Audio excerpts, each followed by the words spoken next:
Nous avons quasiment tous souscrit un emprunt pour acheter un appartement ou une voiture. Depuis quelques années, les clients n'hésitent plus à négocier leur taux d'intérêt. Ce que l'on sait moins, c'est que l'assurance obligatoire que l'on doit souscrire est elle aussi assortie d'intérêts souvent juteux pour les banques.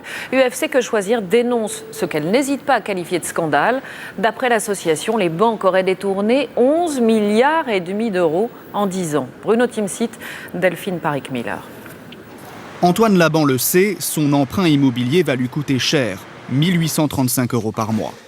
Et il lui faut encore ajouter 42 € d'assurance. Ça va concerner 3 points, l'assurance décès, bien évidemment, l'assurance invalidité et l'assurance incapacité de travail. Souscrire à cette assurance, les banques ne lui ont pas laissé le choix, mais lui n'avait rien contre.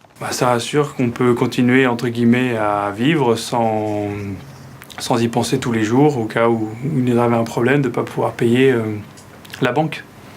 Plus de 30% des ménages ont souscrit à ce type d'assurance dont le tarif varie selon les profils. Plus le montant du prêt est élevé, plus la durée est allongée, plus l'âge du client est élevé également, plus le montant de l'assurance va être conséquent.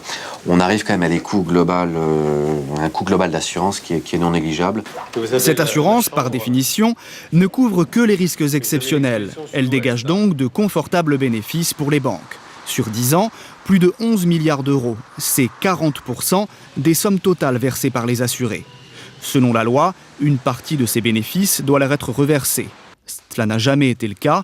L'association UFC Que Choisir porte plainte. Cette forme de détournement de fonds de la part des banques, c'est d'une immoralité sans nom.